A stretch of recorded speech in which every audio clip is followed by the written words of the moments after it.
Bueno, bienvenidos. Tengo el gusto y el honor de tener a Jorge González Gallarza, que trabaja para el Centro de Derechos Fundamentales, que depende del gobierno de Hungría, o es... Digamos que operamos en la parapolítica, somos orgánicamente independientes o autónomos de la política ministerial o funcionarial o administrativa, pero no ocultamos en ningún momento que respaldamos la acción del gobierno y formamos parte de las iniciativas culturales que han emanado de esas victorias legislativas que ha habido en Hungría desde el 2010 con ese modelo conservador que se ha erigido en los últimos 14 años.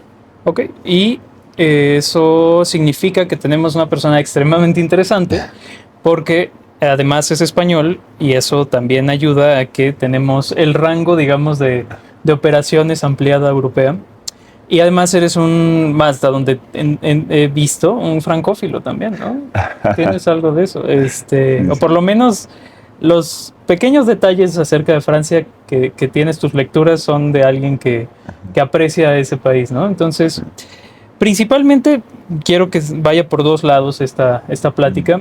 Quiero que hagamos una pequeña radiografía de la derecha europea, su situación, es interesante porque uno pensaría que hay como coincidencias, ¿no? Y las coincidencias parecen realmente estar nada más en el tema migratorio y en el tema de escepticismo hacia la Unión Europea. Pero fuera de eso tenemos disparidades entre partidos muy fuertes. Y además son partidos que ya no son partidos vecinales, que ya están arriba del 20% en intención de votos, lo cual está interesantísimo. Ahora, eso es una. Hay también una parte del futuro de Europa en cuanto a su parte familiar, ¿no? Eso, de nuevo, es la parte que une a las optativas de derecha, digamos, que es el reemplazo poblacional, que ahora sí ya por fin es innegable. O sea, ya no es la teoría de conspiración de los loquitos esos que quizás son nazis. Creo que podemos hablar por ahí un poco, ¿no? Entonces, primero, pues, la patria, ¿no? La patria tuya. ¿En dónde está actualmente Vox, ¿no? Yo veo a Pedro Sánchez siendo ya extremadamente vocal de su oposición a Vox. No los consideran como casi como parte de la democracia. Si pudieran prohibirlos, los prohibirían. Veo a un Pedro Sánchez, por ejemplo, en Twitter, que es muy agresivo a toda aquella persona que represente valores que no son los suyos. Veo un Partido Popular, que es la socialdemocracia cristiana, débil, pero que gana de todos modos Madrid con Ayuso, que tiene buenos referentes como Cayetana Álvarez de Toledo, pero no es Vox. Y tampoco es ese PP de Aznar. O sea, ya no... Hay algo raro en España, ¿no? Que hizo necesario la creación de un partido como Vox. ¿En dónde estamos en España? Sí. Pues quizás tomando como punto de partida este fenómeno que mencionas, que ha sido realmente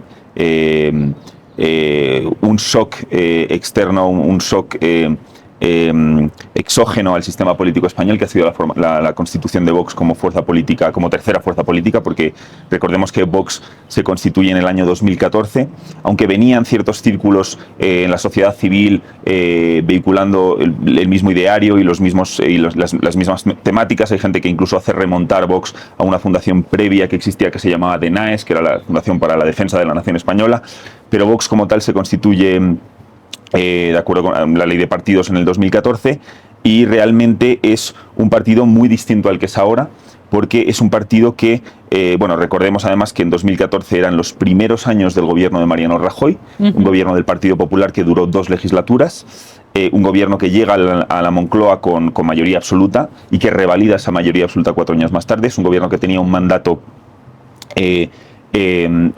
apabullante del electorado español para corregir, pues en primer lugar, para placar los efectos de la crisis económica del 2011, en realidad una crisis global que empieza en el 2008, pero que se manifiesta en el 2011 con un desempleo galopante, un tejido empresarial muy duramente azotado. Entonces, el gobierno de Mariano Rajoy desde el inicio lo que es un gobierno tecnócrata, es un gobierno de inspiración liberal en lo económico, que consigue con bastante éxito desde el principio regenerar, redinamizar la economía, es decir, que hace que incluso España, que era un país del que se hablaba que podía ser un país rescatado por la Troika, al final se salva y no es uno de los países que rescata la Troika de la Comisión Europea, el Banco Central Europeo y el FMI, como lo fue Grecia, por ejemplo, pero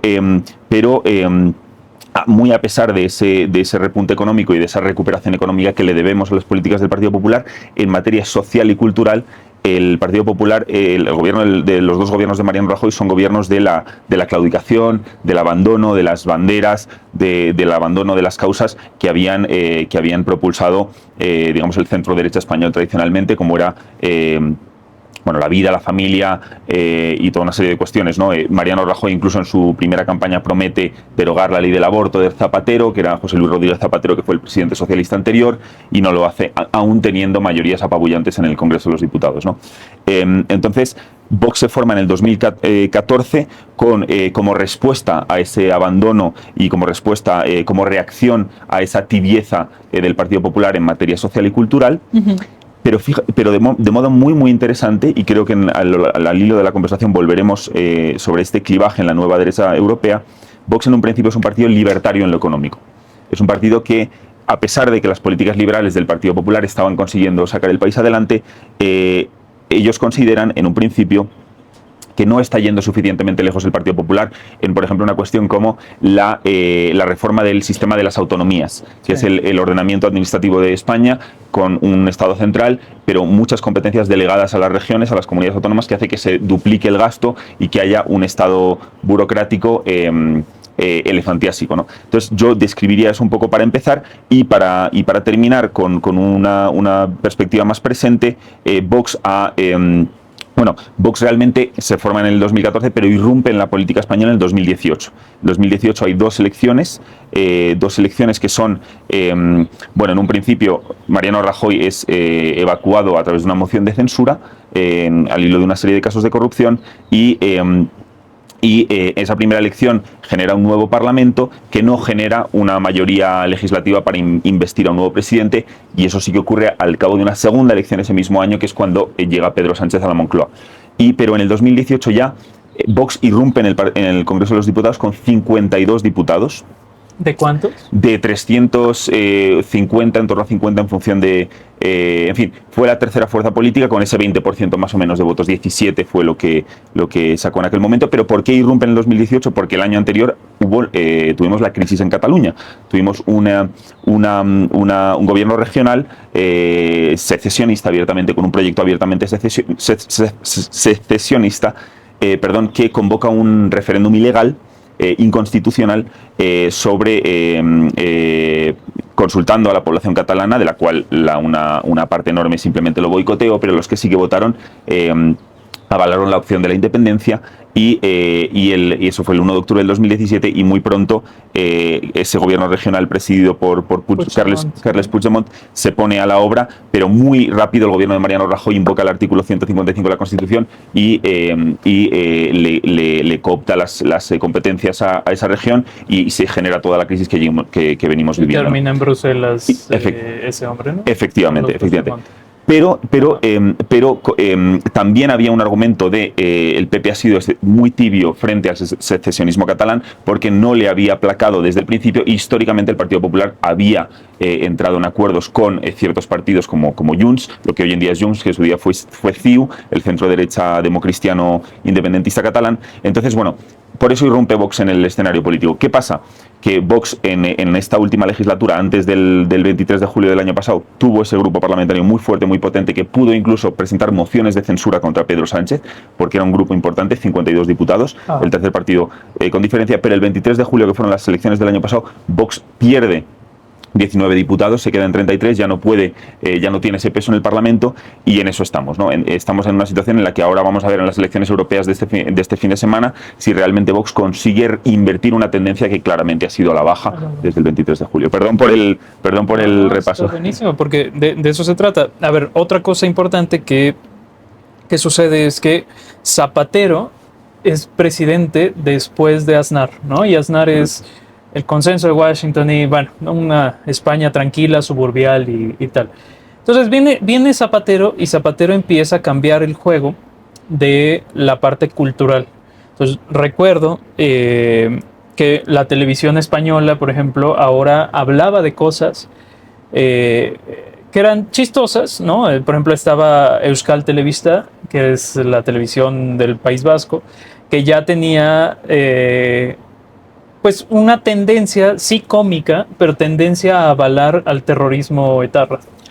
Entonces ahora los terroristas etarras, los asesinos etarras, eran los Muppets, ¿no? O sea, era algo chistoso, pero era algo ya que podías introducir a la televisión vasca habiendo tenido tanta violencia.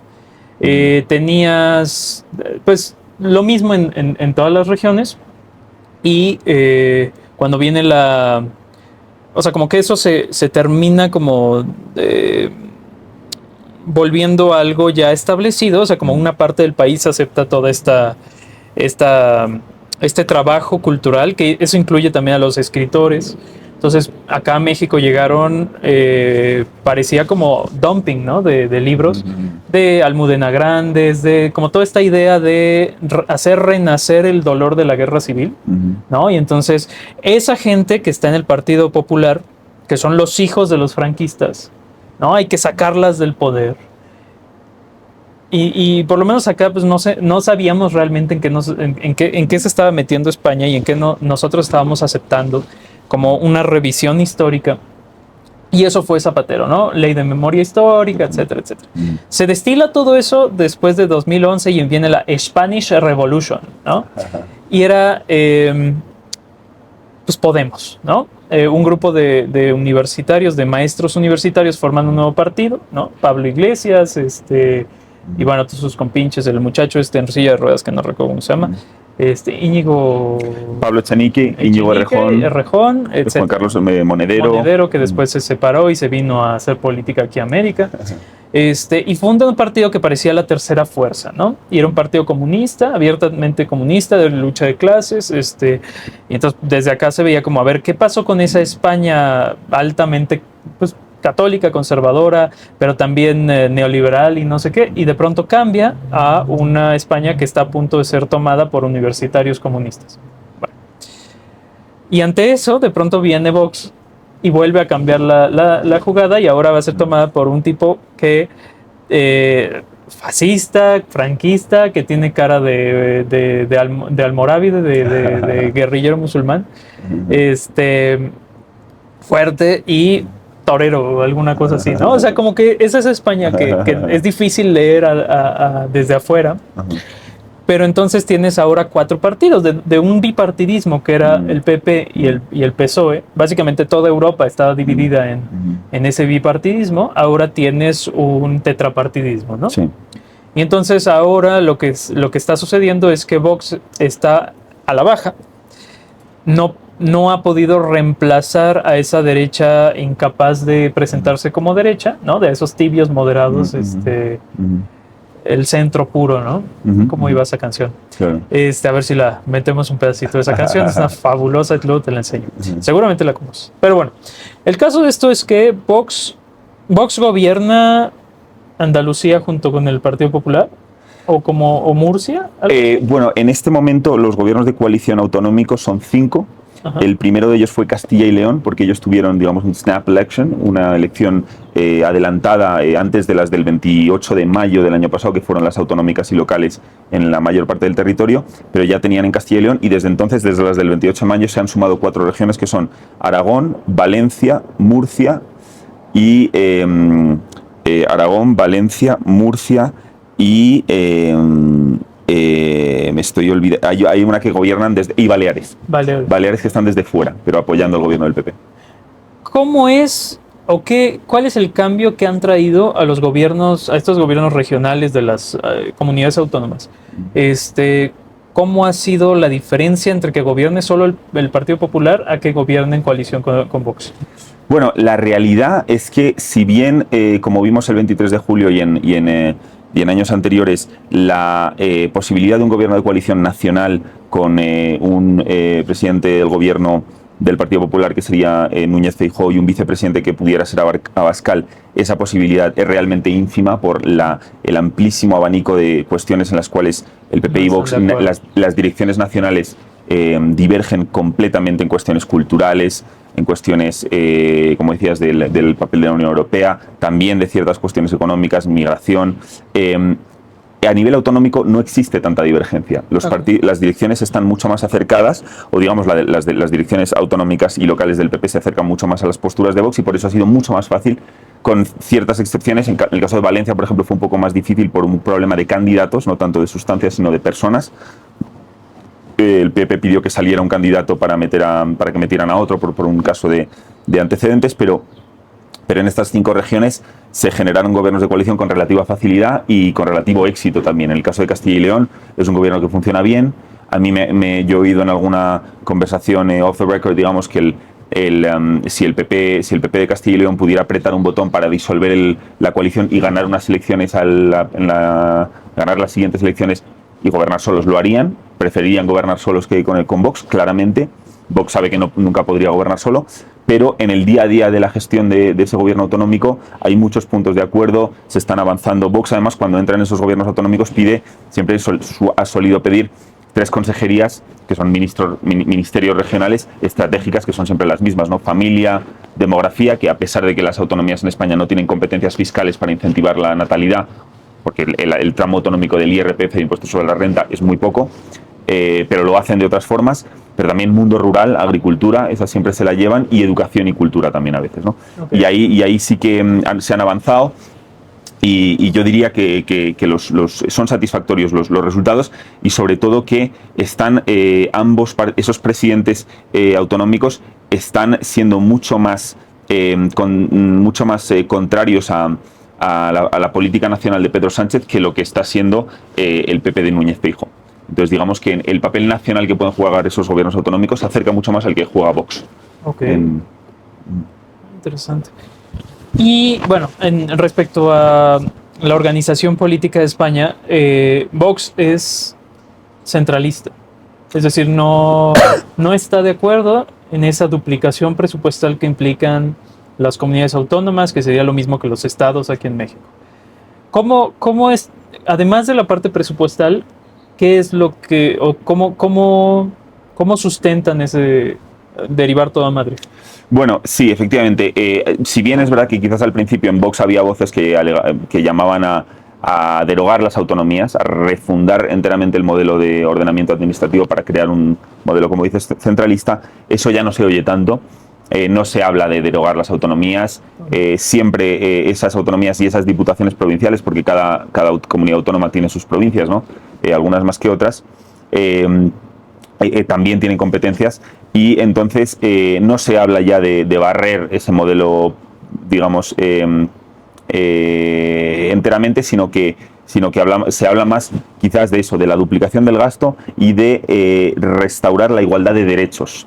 Es decir, que lo que ha hecho también el modelo autonómico ha sido que ha creado desigualdad entre los españoles. Por ejemplo, en el caso de que el modelo, ahora se habla mucho de que dentro de nada va a ser la selectividad, ¿no? El examen final de los bachilleres para que pasen a la universidad, ¿no? Pues ese examen ya no es nacional, sino que cada comunidad autónoma le ha conseguido meter un canon de conocimientos que le es particular, y eso, pues hay mucha gente que estima en España que eso es una desigualdad, es una forma porque además también las exigencias son distintas, entonces distintos estudiantes pueden acceder de forma más fácil a ciertas universidades.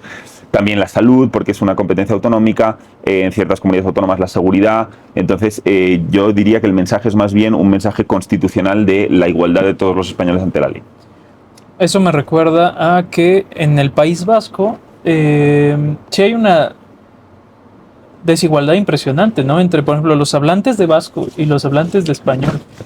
Entonces, seamos sinceros, el vasco lo habla que el 30% de la población, a lo mejor más hoy, pero sí, originalmente pues, era un idioma minoritario incluso en el País Vasco. Y para trabajar en el gobierno hay que aprender el idioma, que además es uno de los idiomas más difíciles posibles, o sea, es difícil. Y entonces le das prioridad realmente a los que fueron a la Ikastola. La Ikastola es la escuela vasca, la escuela que los patriotas vascos, los independentistas vascos montaron con ayuda del gobierno en su momento, ¿no? El Partido Nacionalista Vasco. Entonces sí, hay una discriminación fuerte, de acuerdo. Y supongo, y bueno, y lo de Cataluña es todavía peor, ¿no? O sea que no puedes hacer muchas cosas en español. O sea, tanto poner anuncios, como, o sea, es una locura. Pero bueno, es nacionalismo interno, ¿no? ¿Cómo? Este es un tema que a lo mejor va a ser recurrente. ¿Cómo funciona esta diferencia? O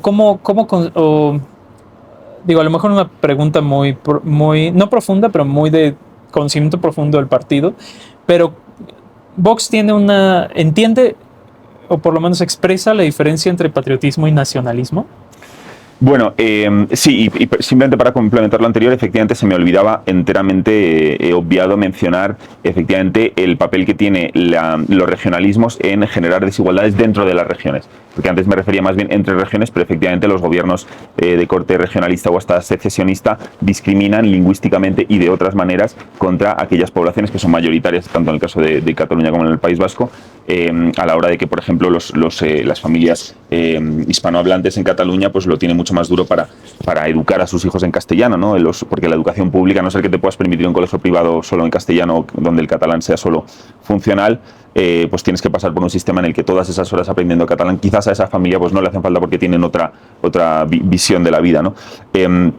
Y en este caso, sí, efectivamente, es decir, Vox no emplea el término nacionalismo. Vox no emplea el término nacionalismo. Podríamos teóricamente considerar que Vox es un partido nacionalista español, abandera y reivindica el nacionalismo español en el sentido de la idea del Estado-nación español, de un único Estado con una nación española histórica, con sus raíces, su memoria, su trayectoria histórica y su visión de futuro, su proyección de querer ejercer una soberanía conjuntamente, ¿no? Sí. Yo creo que el Vox es teóricamente un partido nacionalista, está relacionado con otros partidos nacionalistas del resto de Europa, pero ellos nunca emplean ese término. Quizás por la cuestión efectivamente, de la mímesis con los nacionalismos regionales, que el término nacionalismo entre incluso los votantes de Vox y los del Partido Popular es un término tan negativamente connotado que quizás no se atrevan a emplearlo. Y quizás tengan razón, sí, electoralmente. Es que es un tema bien interesante porque al final, claro, o sea, la idea de una nación española frente a una patria de españoles, ¿no? O sea, entendiendo las diferencias regionales y entendiendo todo eso. Es que hay un concepto, o sea, el concepto del nacionalismo obviamente nace en Europa, ¿no? Es algo que no se ve en otros lugares y que más bien otros países adquirieron a partir de la experiencia europea pues principalmente de Napoleón, ¿no? Napoleón en sus campañas en Italia y después de las revoluciones de 1830, que era combatir a las monarquías plurinacionales o pluriétnicas, creando estados-nación, ¿no? O sea, es decir, los austríacos no tienen por qué estar gobernando tierras de italianos, sino que los italianos tienen que gobernar tierras de italianos. ¿Y cómo se hace eso? Bueno, Turín va a gobernar Venecia, ¿no? O sea, no Viena, Venecia. O sea, simplemente es una transformación de quién son nuestros señores, ¿no?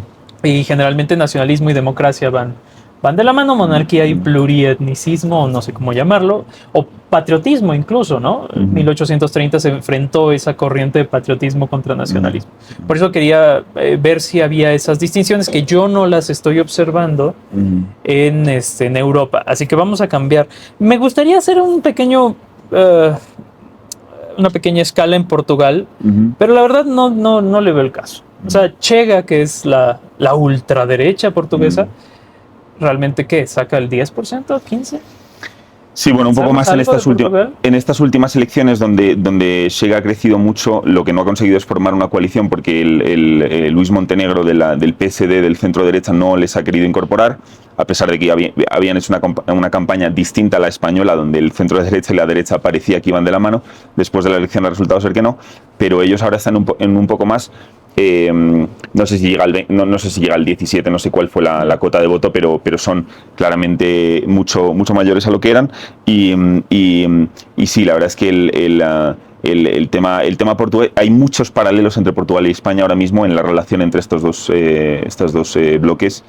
Bueno, que es la normal toda Europa últimamente, ¿no? O sea, pero mira, a ver, aquí, bueno, paremos un ratito, un poco en Portugal. No me quiero detener mucho ahí, pero a ver, Portugal es el país más pobre de Europa, ¿no? Es mucho, y lo digo, es el más pobre, sabiendo que existe Moldavia y sabiendo que existe Albania y sabiendo que existe Kosovo, ¿no? Pero estando en un lugar privilegiado, teniendo a Gran Bretaña como socio comercial tan fuerte, teniendo a España junto, teniendo la Unión Europea desde hace mucho tiempo, siguen siendo un país pobre, ¿no? Por eso digo que es eso, ¿no? Creo que esa es la herencia de Salazar, ¿no?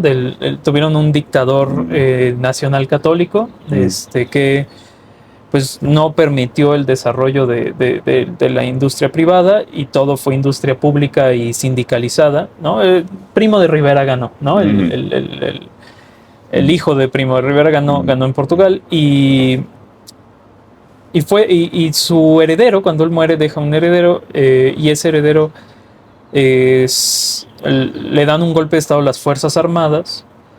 Y las Fuerzas Armadas eran comunistas, socialistas y socialdemócratas. Los tres partidos eran de izquierda dura, ¿no? El eurocomunismo, tal, ¿no? Y bueno, pues viene la independencia de las colonias, donde hay una historia muy interesante, nada más para contarla un poco, donde las Fuerzas Armadas portuguesas están peleando contra los comunistas angoleños y contra los comunistas mozambiqueños y guineanos, que son apoyados por China, apoyados por la Unión Soviética y por Cuba. Cuba creo que tenía 25,000 efectivos en Angola, una cosa así, es una locura. Y el ejército portugués está combatiéndolos y de pronto los gringos principalmente les dicen, bueno, ¿por qué no intentan aprender de nuestras experiencias en Vietnam? Y entonces empiezan a leer sobre Vietnam y descubren a Vietnam del Norte y el Vietcong y empiezan a radicalizarse al comunismo, las Fuerzas Armadas portuguesas. Entonces terminan tumbando al gobierno de esta especie como de semiderecha sindicalista, nacional sindicalista y todo eso. Y desde entonces realmente Portugal ha sido gobernado por el mismo grupo de tres izquierdas, ¿no? Y ha traído pues esa pobreza propia de alguien que está atenazado por la riqueza, ¿no? Que es la Unión Europea, pero siguen siendo pobres, ¿no? Y entonces tú le llamas centro derecha a esta gente, pero pues no los veo tan centro derecha. O sea, nunca hubo un Aznar, nunca hubo un gran reformador de las instituciones portuguesas en los 90. Entonces yo lo que veo en Chega es una tibieza también. O sea, se ve como un partido tibio, se ve como un partido que debió haber existido en los años 80 y 90 y que apenas están haciendo el trabajo en Portugal. Por eso no sé exactamente qué esperar de Portugal. No sé cómo lo ves tú. No, habrá que ver. No, la verdad es que no tengo tampoco la profundidad y el conocimiento, pero sí que creo que tienen ahora un frente abierto muy importante con el tema de las leyes memoriales y parece que el PSD incluso está cediendo en el tema de las reparaciones a las antiguas colonias. Pero bueno, es un tema que luego quizás en el tablero general de Europa podremos hablar porque es uno de los muchos partidos que en las elecciones europeas de ahora van a crecer posiblemente incluso más que lo que lo hicieron en las últimas que han sido hace relativamente poco, porque fueron en abril, creo. Okay, bueno, básicamente antes de pasar a Francia, que es un tema también largo y bonito, la Unión Europea se está convirtiendo en un superestado. Es decir, está convirtiendo en provincias a los países integrantes. Entonces tenemos una Ursula von der Leyen, que es ahora, ¿cómo le llaman? La jefa de la comisión, ¿no? Presidenta de la comisión. Presidente de la comisión, que está convirtiendo en la presidente de un país nuevo, que es la Unión Europea. Tiene un parlamento que tiene bastante capacidad para legislar sobre los países. Tienen instituciones que asedian países, como es el caso de Hungría, como es el caso de Polonia. Y bueno, a mí me parece preocupante al nivel de qué es la Unión Europea, ¿no? Y vienen estas elecciones, que son las elecciones parlamentarias, que son las que van a definir hacia dónde se va a mover lentamente esa Unión Europea, ¿no? Cuando trabajaba en derechos de autor y propiedad intelectual, siempre es estar poniendo atención a qué llega de Europa. porque son las leyes más complicadas, más que tienen el atractivo de que pues es que los europeos piensan así, ¿no?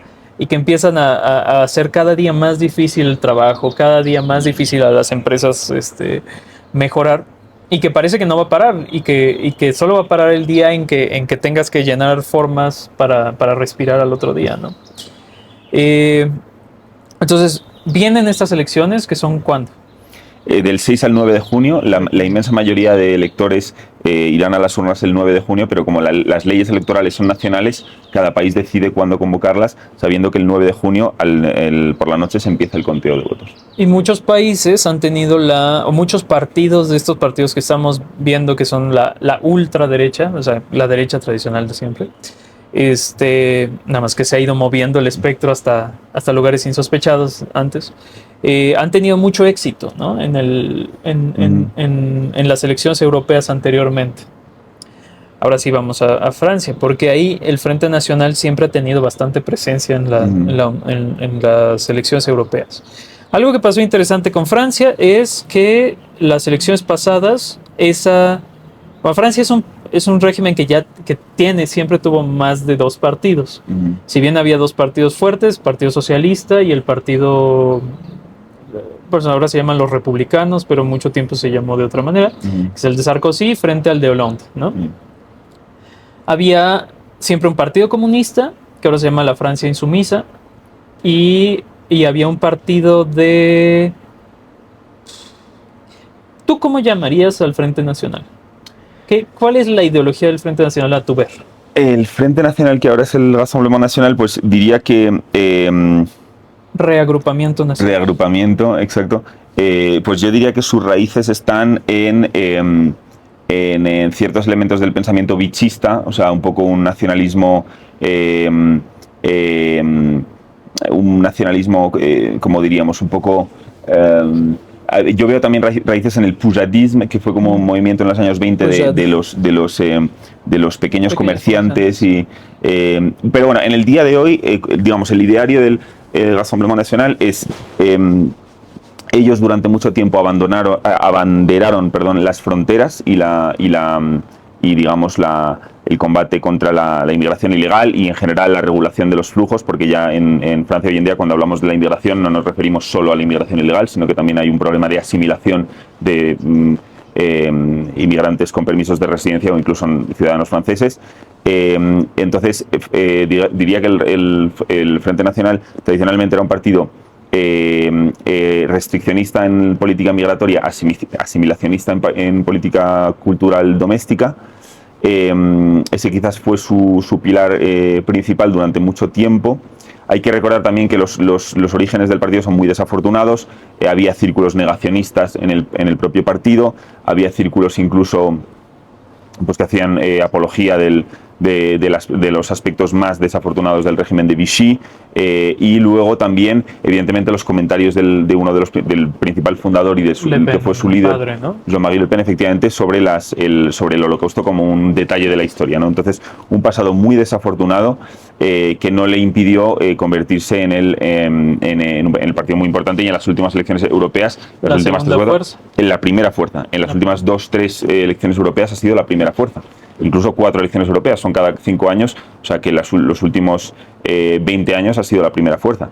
Y el Frente Nacional llega realmente a amenazar, a pesar de que el modelo presidencialista en 2 rondas, en 2 vueltas, tenía muy neutralizado al Frente Nacional, porque en cualquiera de sus 2 oponentes, los socialistas o los gaullistas, podían comérselos en una segunda vuelta aglutinando el voto. En abril del 2022 llega Jean-Marie Le Pen a la segunda vuelta. Bueno, o sea, no había ocurrido nunca que llegaran a la segunda vuelta. Con Chirac, ¿no? Con Chirac, es verdad. ¿En 99? Claro. No, en el 2002, y se crea ese fenómeno de abril, no recuerdo ya qué día de abril, pero fue el miedo que tuvo el establishment francés cuando Jean-Marie Le Pen llega a la segunda vuelta, pero se ejerció este fenómeno, que es el mismo que venimos viviendo cuando llega su hija Marine Le Pen a la segunda vuelta, que es que el establishment aglutina el voto y le vence. Otros aspectos ya ideológicos y clausuro. Es un partido estatista en lo económico, okay. Es decir, que quiere limitar, evidentemente, la solidaridad nacional a los ciudadanos franceses, excluyendo a los irregulares, pero esa solidaridad francesa la quiere mantener o incluso aumentarla. Es un partido, digamos, con tintes socialistas en materia económica, ¿no? Y luego, en materia societal y cultural, nunca ha sido realmente un partido conservador en lo bioético, en lo moral, en lo espiritual. Es un partido que incluso voces dentro de este nuevo partido de la nueva derecha francesa, Reconquête, le tildan de pagano. Es un partido que muy recientemente ha votado el conjunto de su grupo parlamentario ha votado por constitucionalizar el aborto en la Constitución francesa y están a favor de elevarlo a la Carta Europea de Derechos Humanos. Es un partido pro aborto, es un partido que visibiliza mucho sus voces internas del colectivo LGTB. Entonces es un partido muy sui generis. Y ahora, efectivamente, tenemos un challenger muy interesante que es Éric Zemmour con una fórmula totalmente distinta, ¿no? Eso es algo que, por lo menos, yo no me esperaba. Yo tenía, si me preguntas rápido, siempre los tuve el Frente Nacional como nacionalsocialistas, ¿no? O sea, nacionalsocialistas no tenemos por qué dejar que el pintor austriaco se haya quedado con el término, porque el término existe y porque otros partidos lo han sido. Y no necesariamente salen a hacer Kristallnacht por todo el tiempo, ¿no? Por todos los lugares. Pero sí es así, o sea, son nacionalistas, es decir, la nación francesa frente a las demás naciones o frente a los tunecinos y los argelíes y toda esa gente. Y son socialistas, a más no poder, donde el Estado francés es un Estado pesadísimo, muy grande, donde es dueño de las grandes empresas. El Estado francés es accionista mayoritario de las grandes empresas de Francia, ¿no? Excepto quizá los del cuidado, higiene y cuidado, ¿no? Los de lujo. Pero nada más, o sea, es un Estado gigantesco y es un Estado que se mantiene en pie por la buena administración francesa, por las buenas escuelas de administración francesas, creo que por eso. Pero que perdió todo su potencial industrial. Por ejemplo, las zonas donde gana el Frente Nacional son las zonas exindustriales, ¿no? Los cinturones del óxido, ¿no? Del norte o el sur. Y entonces ahora sale un polemista de origen argelí, curiosamente, judío argelí, llamado Éric Zemmour, a crear un partido nuevo llamado Reconquista. Lo cual además el nombre es fabuloso, ¿no? Hace obviamente referencia a la Reconquista española.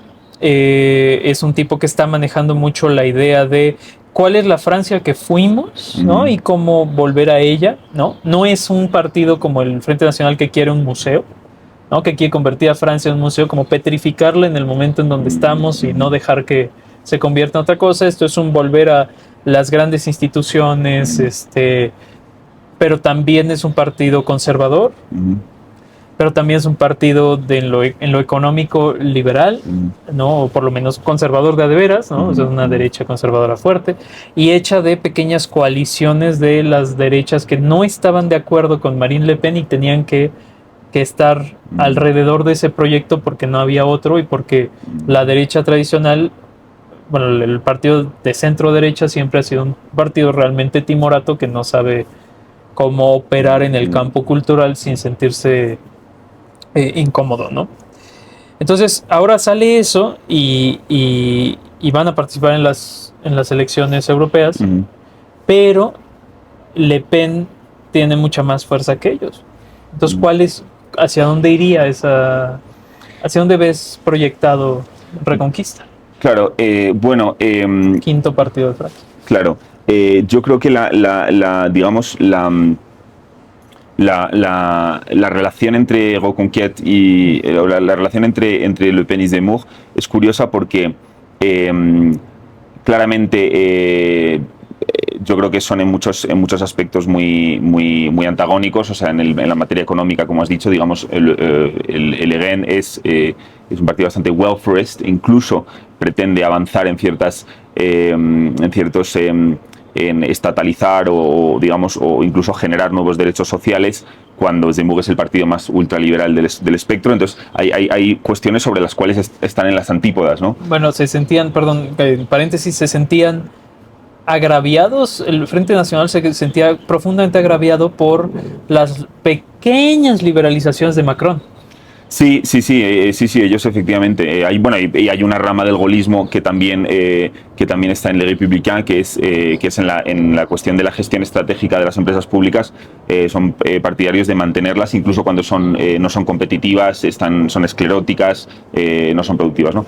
Pero en general eso es un clivaje clarísimo entre los dos partidos en materia migratoria. Pero lo que pasa es que también es un clivaje retórico, porque Zemmour acusa a Le Pen de haberse moderado, de ella haber hecho toda una batalla en las últimas 2 décadas por, en sus propias palabras, desdiabolizarse, y él lo que dice es: has conseguido desdiabolizarte abandonando en materia migratoria, sí, claro, por citar y en materia cultural doméstica, por citar un ejemplo, Marine Le Pen ya no identifica el Islam como un problema cultural o como una forma de separatismo que hay que asimilar, es decir, hay que generar una población de franceses de confesión musulmana que adopten los valores franceses y la identidad francesa, sino que ella dice que no hay que hablar del Islam porque es islamófobo.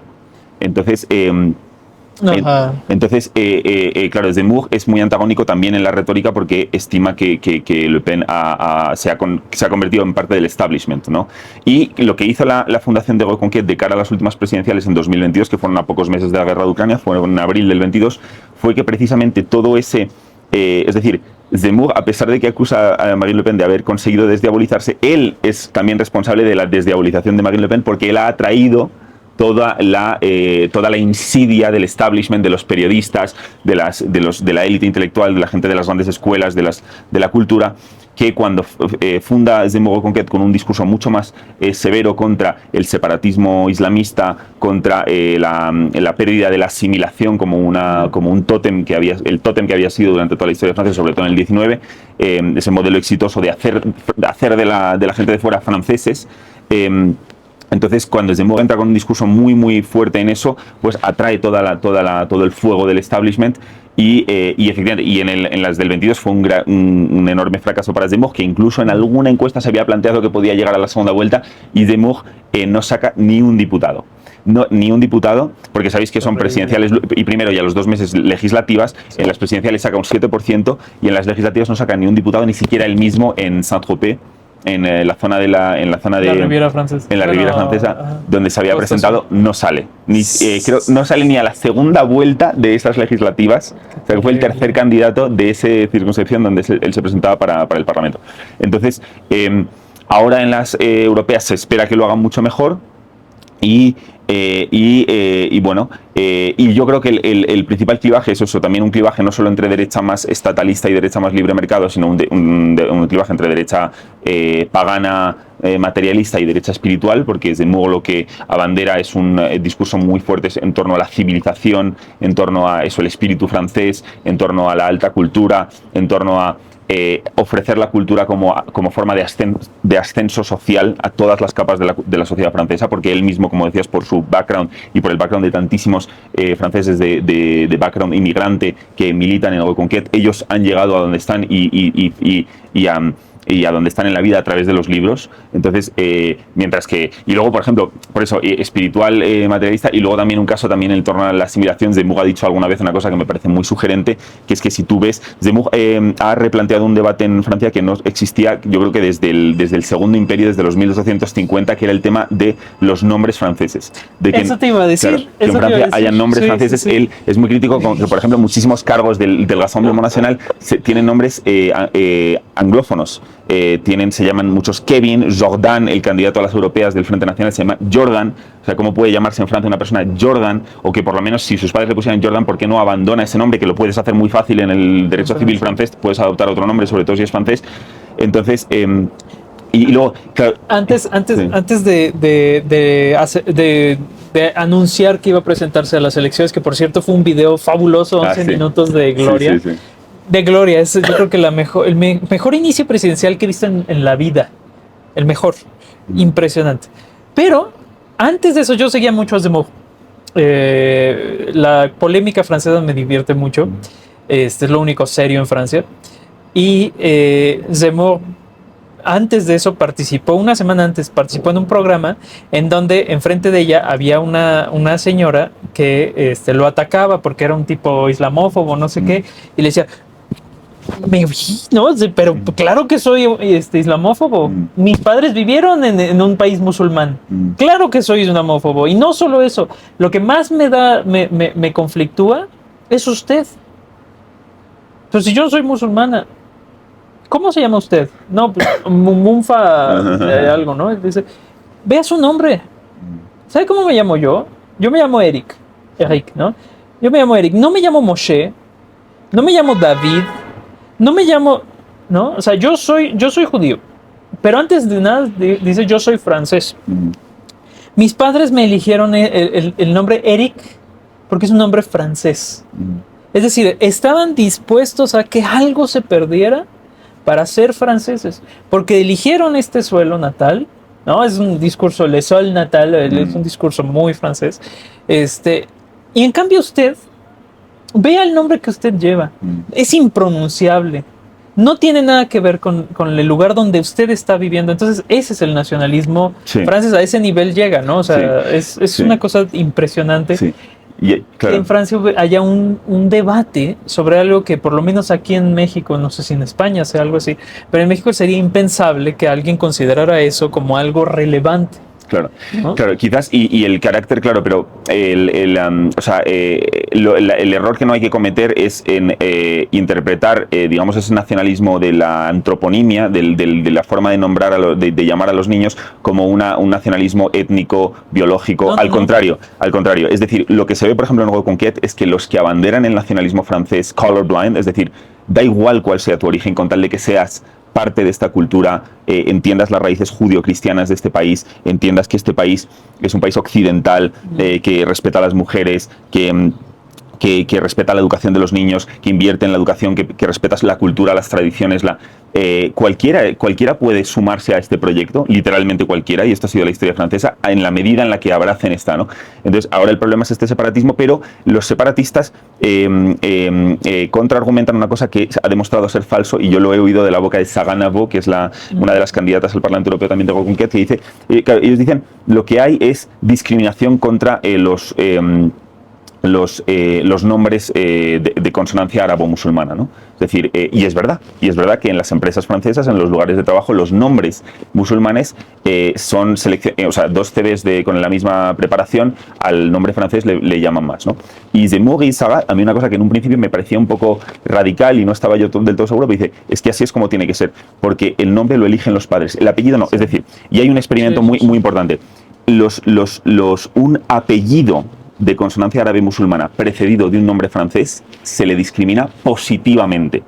Porque este tipo va a apreciar la cultura que yo no sé si el francés la aprecia. Exacto. Es decir, una persona que se llame Jean-Pierre Abdelkader frente a un Jean-Pierre de la Rochefoucauld, al Abdelkader le entrevistan más, le llaman más a entrevistarle. Ajá. Porque se estima, y los empresarios franceses, los departamentos de recursos humanos, que tampoco es que sean historiadores de los nombres o de la asimilación francesa, claro, pero entienden instintivamente que en esa familia han dado un paso hacia Francia, ¿no? Y bueno, esto es algo, pues, pero claro, este problema no es solo los nombres de consonancia árabe-musulmana, también hay en toda la Francia periférica que decías y en todas estas bolsas de franceses también un poco alienados y nacionalistas, pues ese nacionalismo o esa alienación mal entendida les ha llevado a abandonar también los nombres franceses, porque están proliferando los nombres ingleses o angloamericanos. Sí. A mí me tocó ver en muchos judíos de origen árabe, judíos argelíes, tunecinos, marroquíes en Jerusalén. Esa es otra historia. La historia de los judíos en Francia es terrible porque hay una migración masiva de judíos a Israel por la cantidad de antisemitismo musulmán que hay en Francia. Y no musulmán, ¿no? Ser judío en Francia es exactamente, no es solo musulmán, estoy totalmente de acuerdo.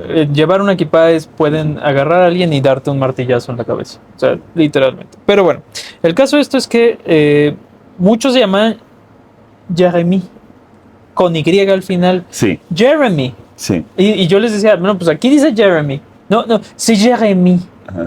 Pues así no se escribe, eso se escribe con IE, ¿no? O sea, es como, Tú quieres hacer como medio francés Sí. la cosa, pero en realidad Sí. es un nombre gringo, ¿no? Sí, O sea, pero ahí yo quizás es muy llamativo. si pudiera disentir con un aspecto de esta idea de Zemmour, yo lo que Zemmour llama todos los separatismos, yo en el caso, por ejemplo, de los franceses de confesión judía, no creo que haya ahí ningún problema por la siguiente razón. Porque cuando hablamos del separatismo árabe y musulmán, o podríamos hablar de varios separatismos dentro de esa gran familia, o incluso de separatismos como pudieron ser en algún momento de la historia francesa los armenios, por ejemplo, que hubo una inmigración armenia muy asimilada y una inmigración que no lo fue, ¿no? Pero el problema es que ese separatismo árabe-musulmán en los nombres, en las prácticas, en la cultura, se correla con un problema de inseguridad, de delincuencia en muchas partes del país. En cambio, el tema del judaísmo francés no es para nada así, es más lo contrario. Y entonces Zemmour dice, no, yo estoy en contra de todos los separatismos, y él dice que está en contra del identitarismo sionista de cierta parte de la comunidad judío-francesa. Yo ahí no le sigo, no estoy de acuerdo con él, porque al contrario, no creo que... creo que en la historia de la interlocución del Estado francés con los cultos, con las comunidades religiosas, el modelo ha sido con el Sanedrín o con el consistorio, con los judíos que siempre aceptaron, desde la Revolución, siempre aceptaron subordinar sus leyes a las leyes de la República Francesa, y ese ha sido el modelo, mucho más que los católicos, por cierto. Sí. Pero, pero eso es histórico de antes, o sea, eso es histórico de el consistorio calvinista.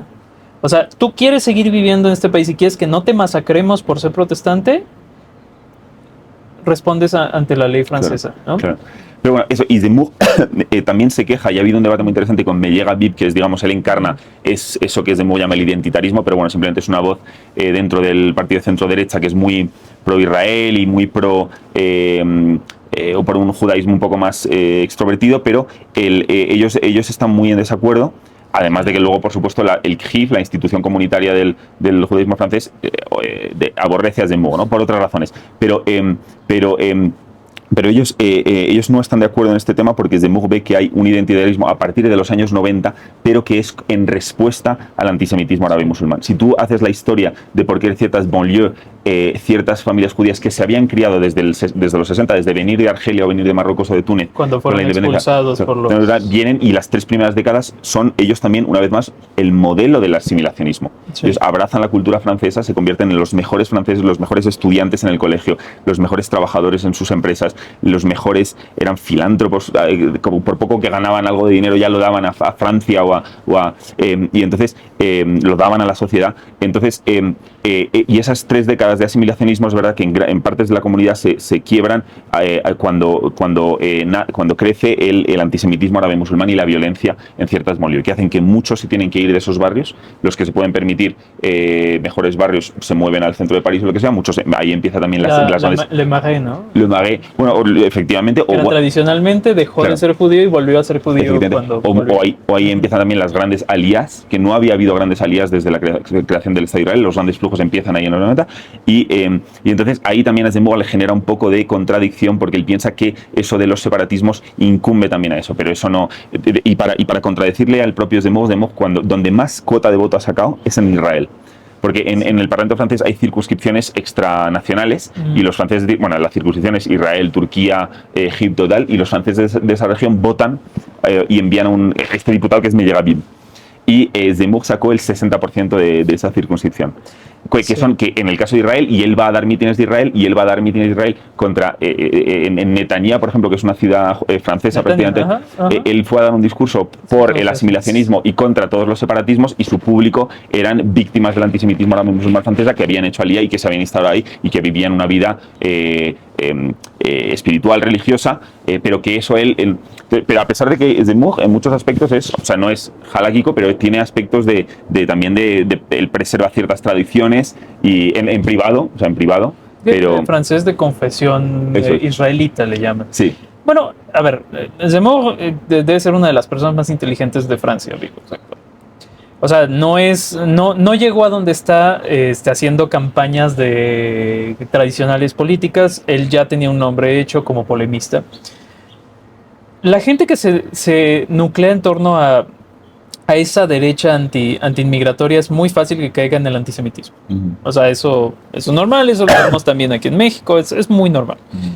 Y yo creo que ese estar en contra de lo que llama el separatismo o algo así, o que haya comunidades que sean superiores al Estado francés.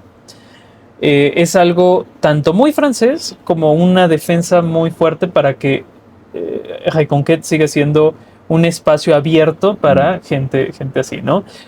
Yo también estoy por completo en contra. Digo, me parece algo menor. O sea, Francia está al borde de la destrucción absoluta. O sea, está al borde de ser tomada por algo cercano a un califato.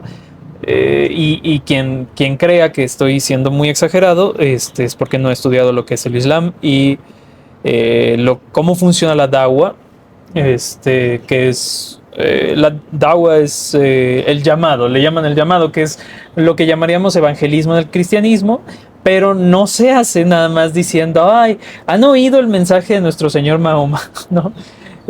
Bueno, eso nunca lo dirían, pero no es eso, es establecer instituciones paralelas al Estado, pero para transformar la sociedad, ¿no? Serrucharle el piso al gobernante e instaurar un verdadero gobierno musulmán. Eso se llama Dawa y es lo que hizo Hamas en la Franja de Gaza con un exquisitamente bien hecho.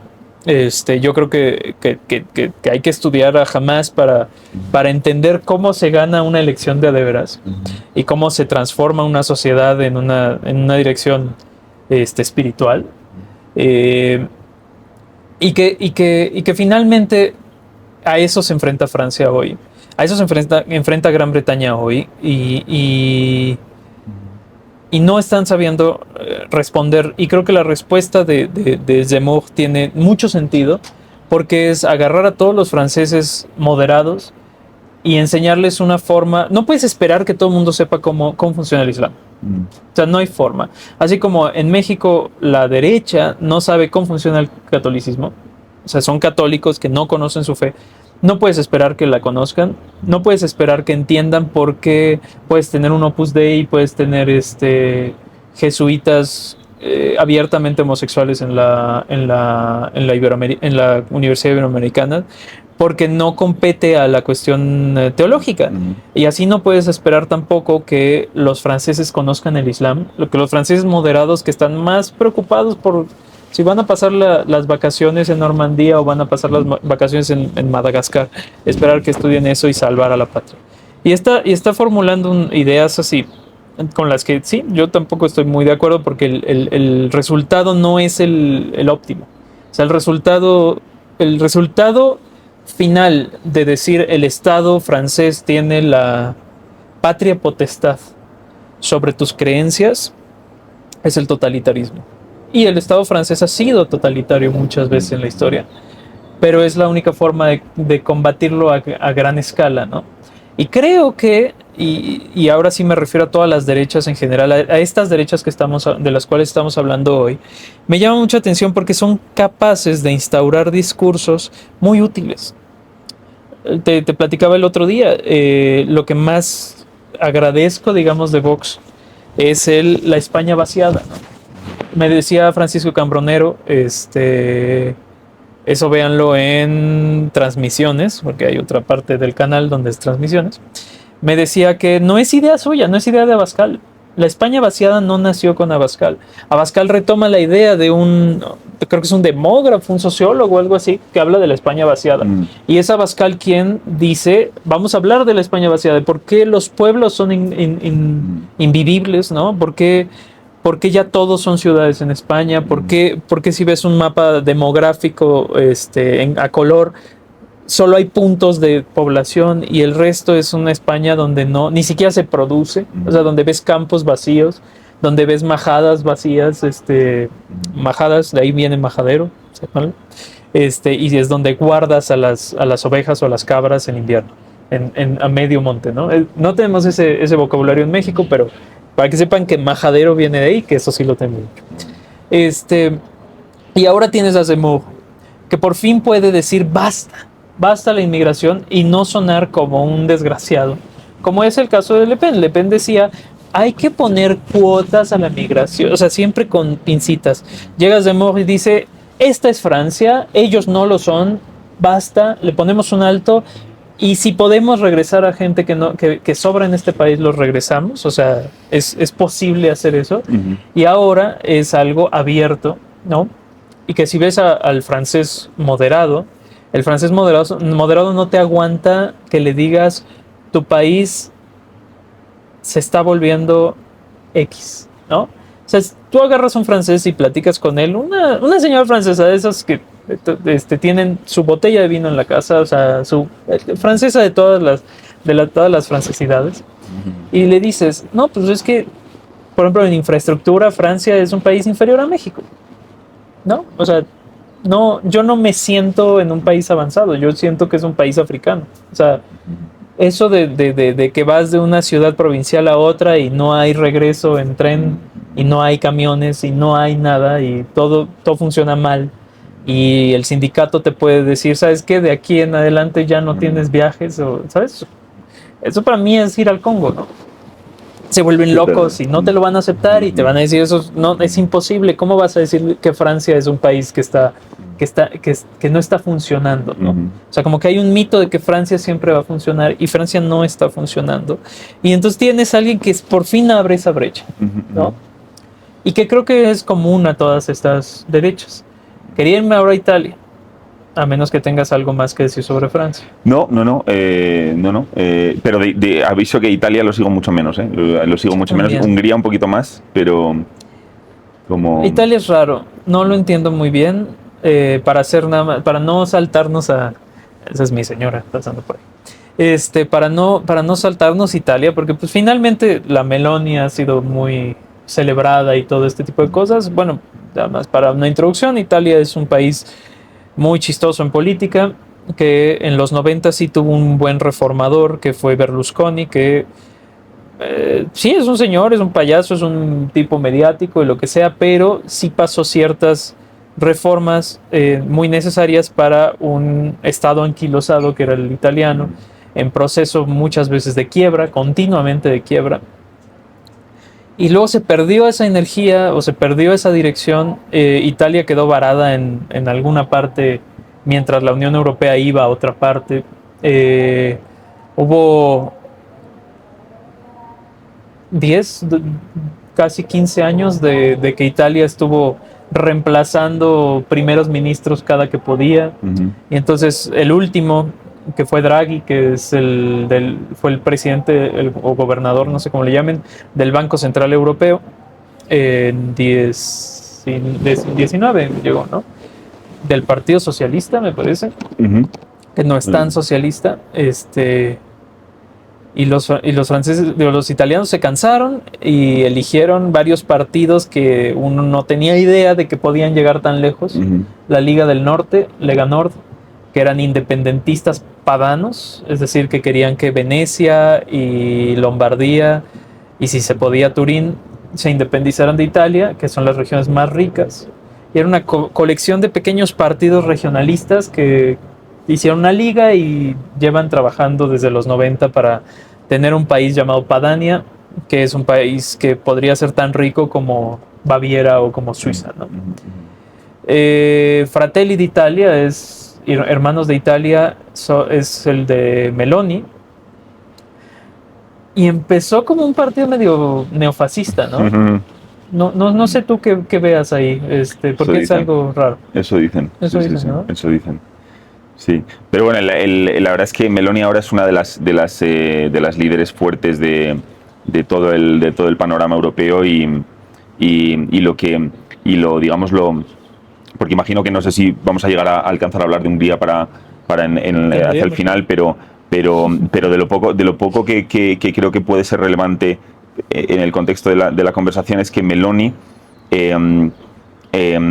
digamos, para todos estos partidos de la nueva derecha, que todos van a crecer, o que prácticamente todos en estas elecciones europeas, la gran cuestión que se está planteando internamente es si sus delegaciones en el Parlamento Europeo votan por la reelección de von der Leyen como presidenta de la Comisión Europea o no. Es decir, votamos por von der Leyen y extraemos de su comisión unas concesiones en materias estratégicas como el campo o la inmigración, o directamente le hacemos una oposición frontal desde el principio para que gobierne con una minoría, en fin, para que su comisión emane de una minoría, porque al final los que sí que le votarán serán del Partido Popular hacia prácticamente todo lo que haya a su izquierda, ¿no? Y Meloni ha determinado que ella sí está a favor de la reelección de von der Leyen. Y ella, como jefe de gobierno, quizás habrá determinado que no quiere pertenecer, como es también un poco la mujer fuerte del grupo ECR, que es el grupo de los conservadores y reformistas, donde se integra Vox, los polacos de Ley y Justicia, etcétera. Pues ese es el pero no todos los partidos de ECR, por ejemplo, de Vox se especula que ellos voten en contra. Y bueno, eso es un poco lo poco que quiero aportar sobre la política italiana, que, como has dicho, es un laberinto. O sea. Sí, es rara. Y además siento que es demasiada información para que al final no sirve para nada. O sea, es como, bueno, pues lo que salga de Italia es lo que va a salir de Italia y bienvenidos, ¿no? Dijiste ahorita sobre el campo, vamos a subirnos un poquito, vamos a dejar Italia ahí, la verdad, es que ¿para qué hablamos de cosas que intrascendentes? No, no es cierto. Saludos, amigos italianos. A ver, el campo. A mí me preocupa mucho el tema del campo en Europa porque, por un lado, tienes una defensa interesante de la libertad, ¿no? Fue el caso holandés, ¿no? Hablaremos de Holanda, también es muy importante. Y por el otro, tienes que aquella cosa que pasó con Ucrania, ¿no? Entonces, Ucrania transporta casi todo por Odessa, ¿no? Que es su puerto, y el puerto fue intervenido por un bloqueo ruso, entonces estaba dando como una posibilidad de sacar el grano ucraniano, que es básicamente la mayor parte de la economía ucraniana, por el lado polaco y rumano. Unión Europea. Y entonces, debido a los precios, entonces los campesinos polacos y los campesinos rumanos y los campesinos húngaros empiezan a quejarse y decir, ustedes no pueden hacer esto, ¿no? Este es nuestro mercado. Y entonces se termina haciendo una barrera y Ucrania tiene que hacer otra cosa, ¿no? Entonces tienes un espectro largo en el campo europeo, que por un lado absorben, ¿cómo se dice esto? Cuando subsidios. O sea, es altamente subsidiado y es altamente incompetente el campo europeo. Por el otro lado, es un bastión de las cosas sensatas, en el caso de cultura, en el caso de todo eso. Y me preocupa mucho eso porque lo que te habla, o a lo mejor la conclusión a la que uno puede llegar es, el campo tiene secuestrada la política europea, ¿no? Por un lado, exigen cosas que, si lo ponemos en estos términos que no me fascinan, que no se merecen, porque son un campo atrasado, porque son un campo improductivo, con excepciones, con sus grandes y honrosas excepciones, como la parte cerealera alemana, como el campo holandés, pero el campo francés es completa y absolutamente incompetente, el campo polaco es incompetente, el campo rumano es incompetente. Eso es por un lado. Por el otro lado, el campo holandés, por ejemplo, ayudó a que Holanda no se sumiera en esa cosa asquerosa ecosocialista, que en realidad es ecocida, ¿no?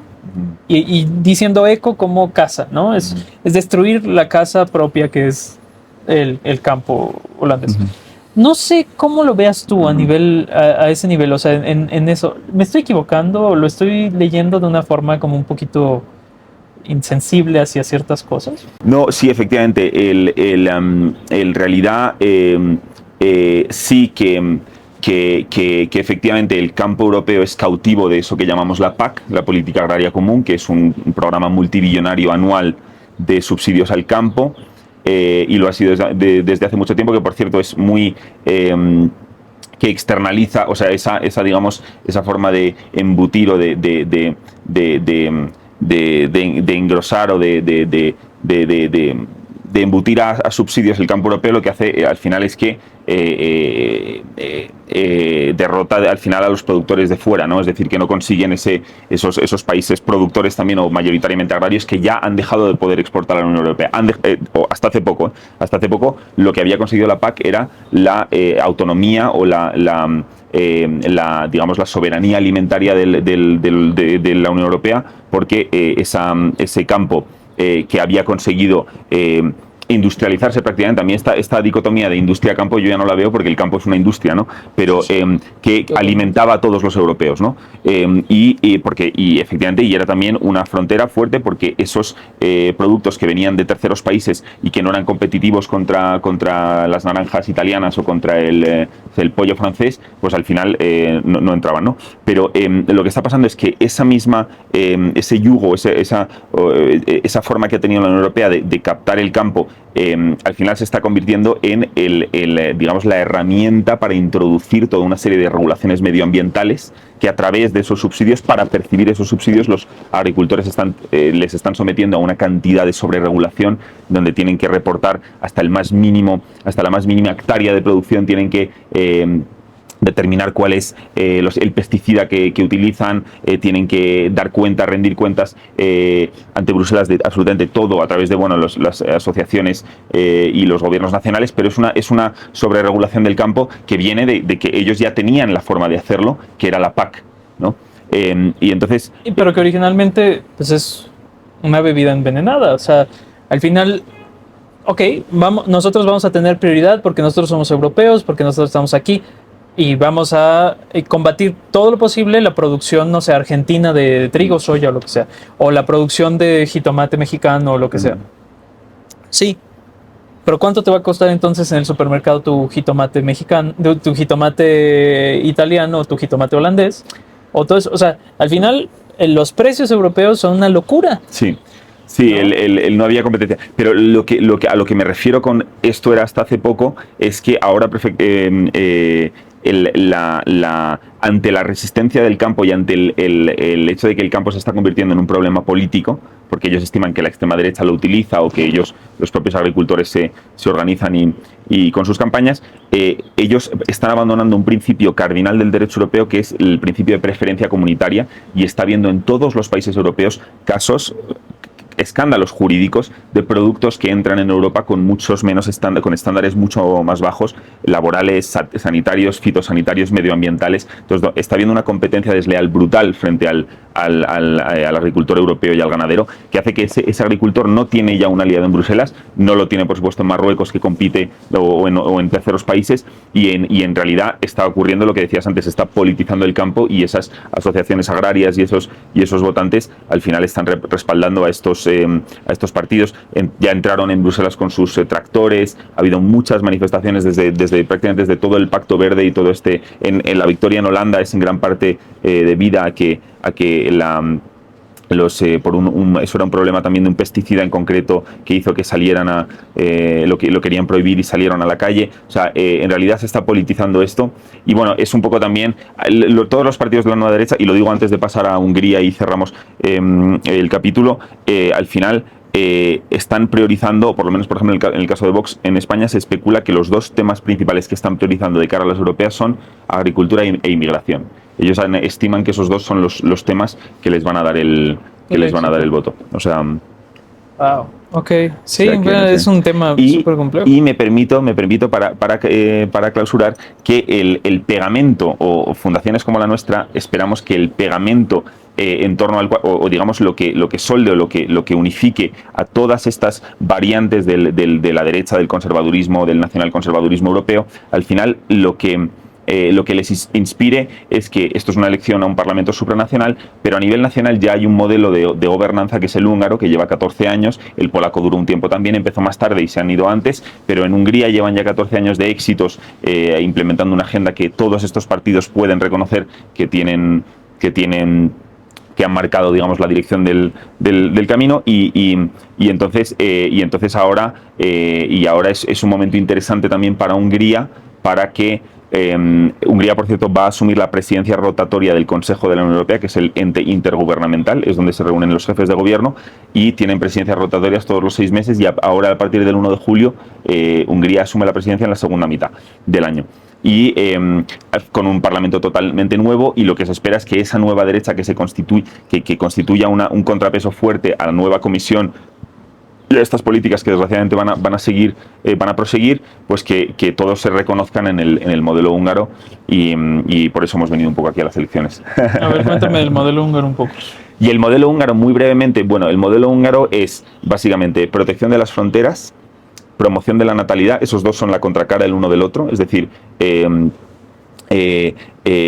tú no puedes... es decir, si no controlas las fronteras, al final lo que alteras es la cultura, pero esa cultura no basta solo con controlar las fronteras, sino que tienes que promover la demografía y el dinamismo de la natalidad para que la propia sociedad húngara se perpetúe en la historia, con ese acervo judio-cristiano, con esa visión tan occidental de la política doméstica y de las relaciones internacionales. Entonces, protección de las fronteras, promoción de la natalidad, yo diría que es el recto verso de una hoja.